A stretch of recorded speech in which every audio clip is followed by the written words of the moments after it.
So eto na nga, dahil nakulangan tayo pare-parehas sa sagot ng anak nitong si Senadora Amy Marcos, mga kababayan, mga ka-GP Natics, ay nagsalita na po at hindi na napigilan, nanindigan ang anak nitong si Pangulong Bongbong Marcos na si Congressman Sandro Marcos III ng 1st District ng Ilocos Norte.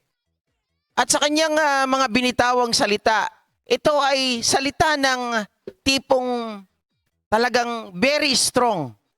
Diba? Hindi po salita ng takot, mga kababayan. At maliwanag na kinukundina niya, pinagtatanggol ang kanyang lolo at ang kanyang tatay sa mga pinagsasabi nitong si BP Inday Sara. Ito po ang kanyang pahayag, mga kababayan. Ang sabi niya po rito,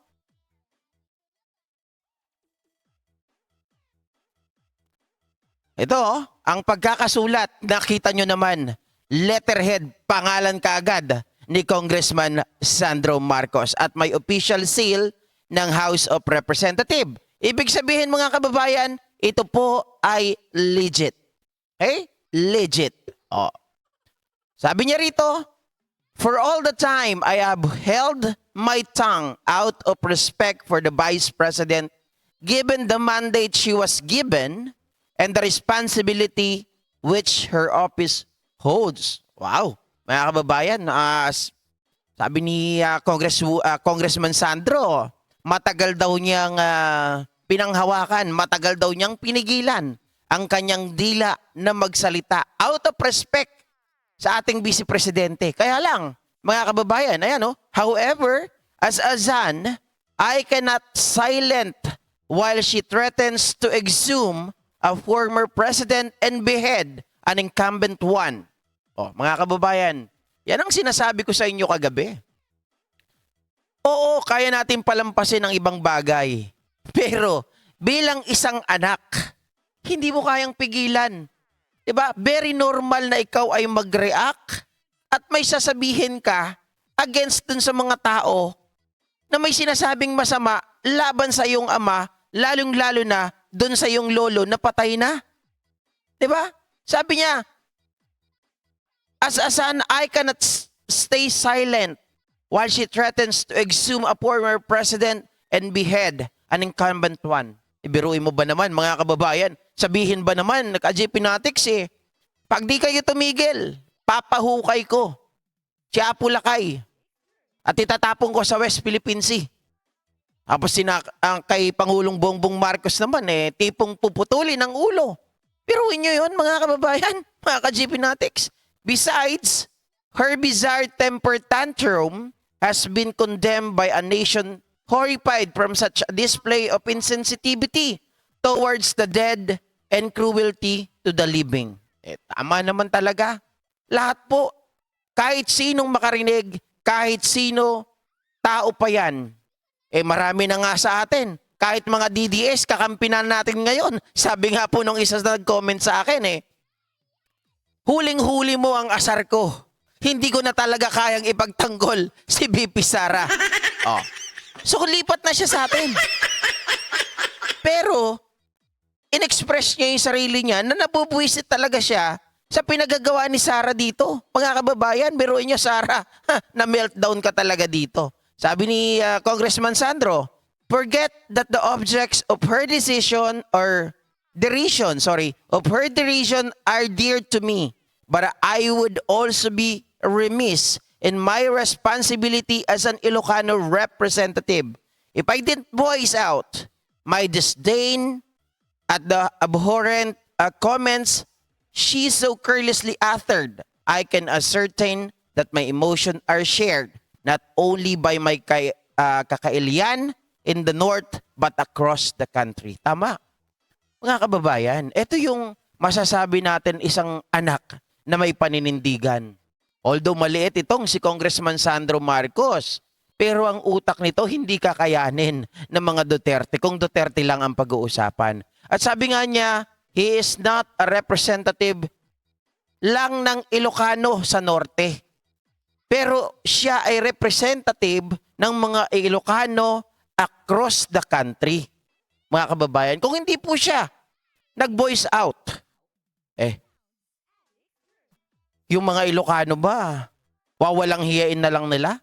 Tatarantaduhin na lang, gagaguhin na lang nila?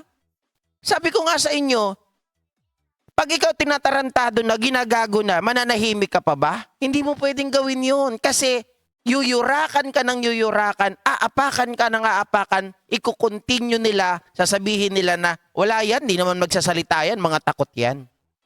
Di ba? Oh. For his part, the president had not said anything against her that can be remotely construed even as a mild rebuke against her tirades. Oh, mga kababayan, ang presidente daw, despite the fact na gano'n ang sinasabi, hindi rin naman nagsalita ang ating presidente against dito kay BP Sara. Alam naman natin, ma-respect talaga ang mga tao ito. Alam natin na sila ay well-educated. Diba? He even advised me to withhold my disappointment and refrain from making a statement. Oh, dumating daw sa point na siya daw ay pinayuhan pa na i-withhold o pigilan ng kanyang nararamdaman, pigilan ng kanyang disappointment, at wag nang gumawa ng statement. However, sabi niya ganon, one must draw the line at some point and it's frankly long overdue. Oo, mga kababayan, kumbaga parang napuno na ang salop, kailangan na nating kalusin. 'Di ba? Oh, it's frankly long overdue. Matagal na 'to. Matagal lang naipon. Oh, going ballistic were perhaps the self-therapy she prescribed for herself. Nako, mga kababayan. But she crossed the line, leaving the civic and civil space in which this agreement can be rationally argued. Mga ka-Jiminatics, no? Eto na si BP Sara, kita nyo naman. Kahit na mabigat na ang banat ni Sandro, he is still very respectful to Sara. 'Di ba? Going ballistic or perhaps the self-therapy she prescribed for herself, but she crossed the line. Okay? Sabi pa rito, let this can be an opportune time to remind ourselves that we mustn't take our mental health for granted and that above all else, I sincerely hope she is okay. Kita nyo nga? 'Di ba? Kumbaga inisip niya pa rin ang kapakanan ni Sara. Inisip pa rin nila, hindi pa rin nila totally binanatan. Kasi nga sabi ko sa inyo, nandun yung respeto. Ito yung sinasabi ko sa inyo kagabi na kailangan banatan, kailangan itong magbigay ng statement na makakapagpatayo ng balahibo ng sambayan ng Pilipino. Ito kasi yung hinahanap natin eh. Ito yung isang character ng isang a good leader na kayang tayuan ang kanyang mga kababayan. Na pag may bumabato sa kanya, hindi pwedeng mananahimik lang tayo. We can actually argue, we can say something, but not like the dirty work or dirty words like the Duterte does. 'Di ba? Hindi ganon. Pwede tayong magbalik ng salita, pero hindi natin gagayahin yung ginagawa ng mga Duterte. Tama? Pwede naman talaga eh. Kasi yun ang ginagawa ng mga tao na may respeto, may pinag-aralan. Diba? As such, I still wish the Vice President well. Sana okay lang siya. Diba? Ultimately, her success, like the President's, will be the success of our nation as a whole. May she find the peace of mind and mental clarity that seems to be eluding her. Nako, mga kababayan, parang sinasabi si Sara meron na talagang topak, no? Na sana wag siyang kainin ng ganitong sistema. At sana mga ka-GPnatics, kumbaga itong si Sara wag pakain sa galit. Kasi nakikita ko rito sa totoo lang, inggit eh. Sobrang inggit ng kanilang pamilya, lalong-lalo na nung nakabalik ang mga Marcoses, na yung mga Marcoses na naman ang kikilalanin ng buong mundo. Kasi itong mga taong to, mga entitled sila Sara. Sobrang entitled. Gusto nila sila lang yung nakikita, Sila lang yung magaling at sila lang yung dapat ay tinitingala natin. Ganon ang mga ugali ng mga to. So, anong masasabi nyo, mga kailyan? Mga ka-GP Natics? Tama lang ba yung sinabi natin kahapon? Ito, yung inaabangan ng sambayan ng Pilipino.